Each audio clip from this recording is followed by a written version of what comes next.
ওরে বাপ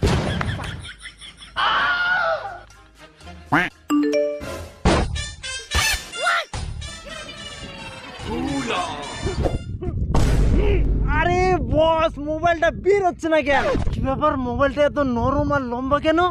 মোবাইল তো আমি আগে কোথাও দেখিনি। ইন্ডিয়াতে তো লঞ্চ হয়নি, চায়না থেকে নিয়ে আসছে না জাপান। মোবাইলটা আটকে গেছে নাই কোথাও, ভালো করে দেখি তো তুই। আরে সর, আমার ফিউচার নিয়ে টানাটানি করছিস। স্যার আপনার জিওর এসএমএস ডিলিট হয়ে গেছে। আচ্ছা ওই কোথায় কি ব্যাপার রে? জিও এসএমএস এর কি ব্যাপারটা? শোন শোন শোন কোচিং কর। ইলা হচ্ছে মোর মারপিট করা বডিগার্ড না হয়, বুঝা পালো? ইলা হচ্ছে মোর জিওর মেসেজ ডিলিট করা বডিগার্ড। তার জন্য দেখা ভাই তোমার মারেন কাটেন কিচ্ছু করেন, এই শালা গিলা কিচ্ছু করবো না। জিমনি মেসেজ আসবে শালা গিলা দেখবো টানাটানি করবো, ফিউচার নিয়ে টানাটানি করে। কোথায় খেলছিল বেটা?